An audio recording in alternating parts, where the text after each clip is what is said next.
এমনিতেই অভিযোগ রয়েছে সে দেশের মানুষ টয়লেট ব্যবহার করেন না। সেখানে সবাই মিলে একটি বাড়িকে পাবলিক টয়লেট বানাতে চাচ্ছেন, তা নিঃসন্দেহে দেশটির জন্য যুগান্তকারী পদক্ষেপ। আর এই কাজের জন্য ভারতের রিপাবলিক টেলিভিশন চ্যানেলের সাংবাদিক ময়ূখ রঞ্জনের বাড়িকে টার্গেট করেছেন তারা।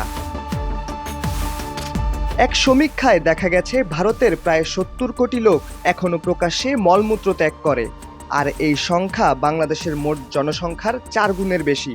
ভারতের এই ৭০ কোটি টয়লেটহীন লোকের ভাগ্য বদল করে দিতে পারেন বাংলাদেশকে নিয়ে কুৎসা রটানো সাংবাদিক ময়ূখ রঞ্জন।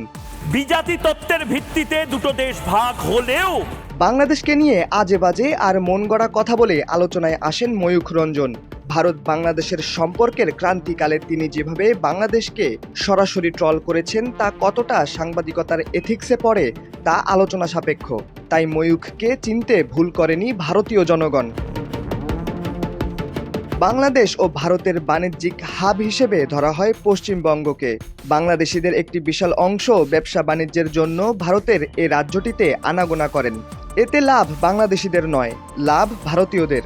কারণ বাংলাদেশি ব্যবসায়ীদের পুঁজি করে এ রাজ্যে বিরাজ করে এক বিশাল বাজার। স্থানীয় ব্যবসায়ীদের দাবি, বাংলাদেশকে নিয়ে ময়ূখের অপপ্রচার দুদেশের সংকট বাড়িয়েছে। বাংলাদেশ ভারত থেকে পেঁয়াজ না নেওয়াতে পচন ধরেছে ভারতীয় পেঁয়াজে। এছাড়া ভারতীয় বেশ কিছু গণমাধ্যমে দেখা গেছে সেখানকার কৃষকরা ফসলের ভালো দাম না পেয়ে ময়ূখের বাড়ির সামনে তা ফেলে দিয়ে প্রতিবাদ জানাচ্ছেন। এ সময় উত্তেজিত কৃষকরা ময়ূখের বাড়ি ভেঙে পাবলিক টয়লেট বানানোর দাবি জানান।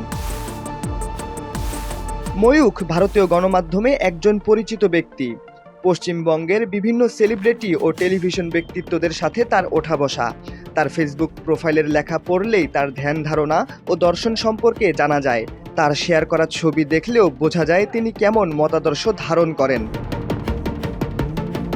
মতাদর্শ যার যাই যেমন হোক, পেশার তো আর কোনো ধর্ম নেই। বাংলাদেশ ভারতের ক্রান্তিকালে তিনি যেভাবে বাংলাদেশকে নিয়ে সাংবাদিকতা করেছেন তা এখন আর সাংবাদিকতার পর্যায়ে নেই, হয়েছে ঘৃণা ছড়ানোর মাধ্যম।